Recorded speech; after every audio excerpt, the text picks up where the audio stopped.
আপনি যদি ঘরেই এত সুন্দর এত মজার পিৎজা তৈরি করতে পারেন তাহলে বাইরের অস্বাস্থ্যকর পিৎজা খাওয়ার কোনো দরকার আছে? কোনো প্রয়োজন নেই।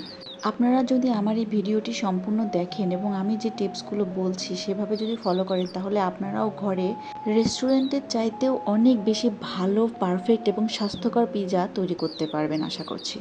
একটা পারফেক্ট পিৎজা তৈরি করার জন্য সর্বপ্রথম একটা পারফেক্ট ডো তৈরি করতে হবে। তার জন্য আমি এখানে 2 কাপ ময়দা নিয়েছি।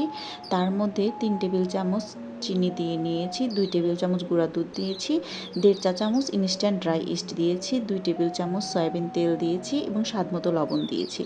আমি এখানে গুঁড়া দুধটা ইউজ করেছি কারণ অনেক সময় দেখবেন ইস্টের একটা গন্ধ থাকে। যদি আপনারা গুঁড়া দুধ ইউজ করেন তাহলে কিন্তু সেই ইস্টের গন্ধটা আর থাকবে না।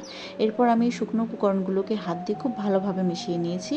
তারপর কুসুম গরম পানি দিয়ে একটা সফট ডো তৈরি করে নিয়েছি। গরম পানিটা কিন্তু অবশ্যই কুসুম গরম হতে হবে, অতিরিক্ত গরম পানি ইউজ করবেন না। হালকা কুসুম গরম পানি দিয়ে অল্প অল্প করে পানি অ্যাড করে আমি একটা সফট ডো তৈরি করে নিয়েছি। ডোটা তৈরি করা হয়ে গেলে এর উপরে আমি তেল মাখিয়ে এটাকে আধা ঘন্টার জন্য কোনো একটা গরম জায়গায় বা যে কোনো জায়গায় আপনারা রেখে দিতে পারেন। এরপর আমি পিৎজার টপিং তৈরি করতে যাব। পিৎজার টপিং তৈরি করার জন্য যেহেতু আমি চিকেন পিৎজা তৈরি করব এই জন্য এখানে চিকেনটাকে ভেজে নিচ্ছি। এই চিকেনটাকে আমি হালকা একটু লবণ, সয়া সস, গোলমরিচের গুঁড়া, মরিচের গুঁড়া, আদা বাটা, রসুন বাটা আর লেবুর রস দিয়ে আধা ঘন্টার জন্য ম্যারিনেট করে রেখেছিলাম। এটাকে আমি জাস্ট তেলে ভেজে নিচ্ছি। আর এখানে আমি একটু পেঁয়াজ কুচি আর কাঁচামরিচ কুচিটাকে সয়া সস আর লবণ দিয়ে হালকা করে ভেজে নিচ্ছি। এই যে দেখুন আধা ঘন্টা পরে আমার ডোটা কতটা সুন্দর ফুলে ডাবল হয়ে গেছে। এটাকে আমি হাত দিয়ে চেপে চেপে সব বাতাস বের করে অনেক ভালোভাবে মথে নেব। এরপর আমি এখানে পিৎজা মোল্ডটার মধ্যে একটু তেল মাখিয়ে নিচ্ছি। তারপরে এখানে আমি ডোটাকে হাত দিয়ে চেপে চেপে চেপে খুব সুন্দর করে গোল করে নেব। এরপর আমি এর মাঝখান বরাবর কাঁটা চামচ দিয়ে ছিদ্র করে দেবো। কাঁটা চামচ দিয়ে যদি ছিদ্র করে না দেন তাহলে কিন্তু মাঝখান বরাবর একদম ফুলে যাবে। ছিদ্র করে দেওয়ার জন্য মাঝখানে ফুলে যাবে না। এরপর এটাকে আমি ওভেনে 170 ডিগ্রি সেলসিয়াস তাপমাত্রায় 15 মিনিট বেক করেছি। 5 মিনিট প্রিহিট করেছিলাম। আমি যখনই মাইক্রোওয়েভ ওভেনে পিৎজা তৈরি করি তখন বেসটাকে আগে বেক করে নেই।